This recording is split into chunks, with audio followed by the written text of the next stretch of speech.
কোষগুলো একটি পাতলা ভিত্তি পর্দার উপর সাজানো থাকে। এই দেখো, এক ধরনের কলাতে কোনো আন্তঃকোষীয় ধাত্র বা ম্যাট্রিক্স থাকে না।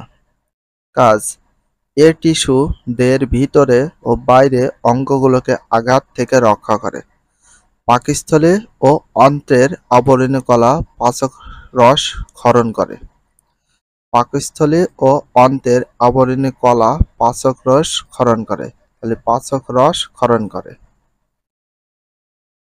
কোষগুলো একটি পাতলা ভিত্তি পর্দার উপর সাজানো থাকে। তাহলে কিসের উপর সাজানো থাকে? পাতলা একটা ভিত্তি পর্দার উপর, একটি পাতলা ভিত্তি পর্দার উপর সাজানো থাকে কোষগুলো। খ নাম্বার, পেশি টিস্যু বা মাসকুলার। খ নাম্বার, পেশি টিস্যু বা মাসকুলার। দেহের কোনো কোনো পেশি আমরা ইচ্ছামতো চালনা করতে পারি, যেমন হাত বা পায়ের পেশি। এই পেশিগুলো আমরা যেভাবে চালাতে চাই সেভাবে চলে।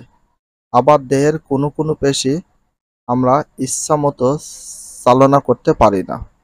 এ ধরনের পেশি তাদের নিজের ইচ্ছামতো চলে, যেমন পাকস্থলী পেশি। পাকস্থলী পেশি নিজের ইচ্ছামতো চলে, নিজের ইচ্ছামতো চলে, কেউ চালনা করতে পারে না। এ আলোচনা থেকে জানলাম পেশি দুই প্রকার। আলোচনা থেকে জানলাম পেশি কয় প্রকার? দুই প্রকার। Very very importance. এক নম্বর হচ্ছে ঐচ্ছিক পেশি, আর একটা হচ্ছে অনৈচ্ছিক পেশি। তো ঐচ্ছিক পেশি আর অনৈচ্ছিক বলতে নিজের ইচ্ছা মতো যেগুলো চলে সেগুলো ঐচ্ছিক পেশি, আর নিজের ইচ্ছা মতো যেগুলো চলে না সেগুলো হচ্ছে অনৈচ্ছিক পেশি। কাজ: তোমার হাতের কনুই বাঁকাও ও সোজা করো। এতে তোমার হাতের পেশির কি পরিবর্তন ঘটছে, কেন পরিবর্তন ঘটছে, কিভাবে পরিবর্তন ঘটছে লক্ষ্য করো এবং লিখে শ্রেণীতে উপস্থাপন করো। এক নাম্বার, ঐচ্ছিক পেশি। আমরা যখন কনুই বাঁকা করি তখন ঊর্ধ্ব বাহুর সামনের দিকের পেশি সংকুচিত হয়ে নিম্ন বাহুকে টেনে বাঁকা করে। যে পেশি আমরা ইচ্ছামতো সংকুচিত বা প্রসারিত করে দেহের বিভিন্ন অঙ্গ সঞ্চালন করতে পারি তাকে ঐচ্ছিক পেশি বলি। যে পেশি আমরা ইচ্ছামতো সংকুচিত বা প্রসারিত করে দেহের বিভিন্ন অঙ্গ সঞ্চালন করতে পারি তাকে কি পেশি বলে? তাকে ঐচ্ছিক পেশি বলে। একটা সংজ্ঞা এবং বলতে কি বোঝায় সেটা। মানব দেহে ঐচ্ছিক পেশির সংখ্যা বেশি। মানব দেহে কোন পেশির সংখ্যা বেশি? ঐচ্ছিক পেশির সংখ্যা বেশি। Very very importance. মানব দেহে কোন পেশির সংখ্যা সবচেয়ে বেশি? ঐচ্ছিক পেশির সংখ্যা সবচেয়ে বেশি। এই পেশি হাড়ের সাথে লেগে থেকে আমাদের অঙ্গ নড়াচড়া করতে সাহায্য করে। 2. অনৈচ্ছিক পেশি। আমাদের খাদ্যনালীতে খাদ্য পরিবহনের দায়িত্ব পালন করছে অন্ত্রের পেশি। আমাদের খাদ্যনালীতে খাদ্য পরিবহনের দায়িত্ব পালন করছে কোন পেশি? অন্ত্রের পেশি। অন্ত্রের পেশি। এ ধরনের পেশির উপর আমাদের কোনো নিয়ন্ত্রণ নেই।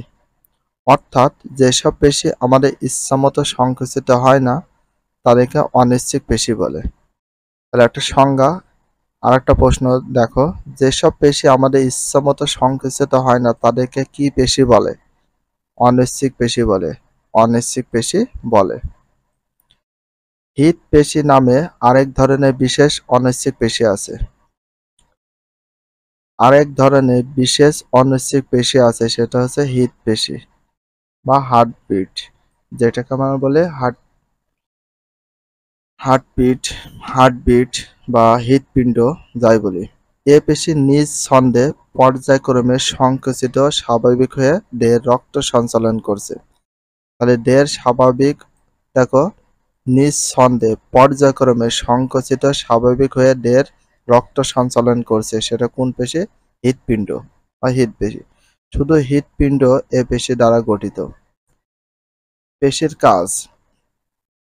তাহলে যত পেশি আমরা দেখেছি শুনেছি সেসব পেশির কাজগুলো কি দেখো। প্রথমে আছে দেহের আকৃতি দান করে, ও অস্থি সঞ্চালনে সহায়তা করে। অস্থি মানে হাড়। নড়াচড়া ও চলাচলে সাহায্য করে। দেহের ভিতরে অঙ্গগুলোকে রক্ষা করে। হৃৎপেশি দেহে রক্ত সঞ্চালনে সহায়তা করে। তাহলে দেহে রক্ত সঞ্চালনে সহায়তা করে কোনটা? হৃৎপেশি। দেহে রক্ত সঞ্চালনে সহায়তা করে কোনটা? হৃৎপেশি। কাজ: একটি টেবিলের উপর এমনভাবে বসো যাতে পা দুটো ঝুলে থাকে। হাঁটুর নিচ থেকে একটি পা সোজা করো, আবার একটু বাঁকাও। কোন পেশিগুলো এই নড়াচড়ায় অংশ নিচ্ছে? হাত দিয়ে ধরে বোঝার চেষ্টা করো এবং কি বুঝলে তা শ্রেণীতে উপস্থাপন। ভিডিওটি এখানে শেষ করছি। যদি ভিডিওটি ভালো লাগে চ্যানেলে সাবস্ক্রাইব করে ফলো করে দিও, তার সাথে একটা লাইক এবং একটা কমেন্ট করে দাও। নেক্সট ভিডিও পাওয়ার জন্য অবশ্যই বেল আইকনটা অল করে রাখো, যাতে নিউ ভিডিও আপলোডের সাথে সাথে সর্বপ্রথম তোমাদের কাছে নোটিফিকেশনটা পৌঁছে যায়। If you love this video please subscribe my channel, like comment share, hit the bell icon for getting next video. So everyone take care, love you, আল্লাহ হাফেজ, বাই বাই।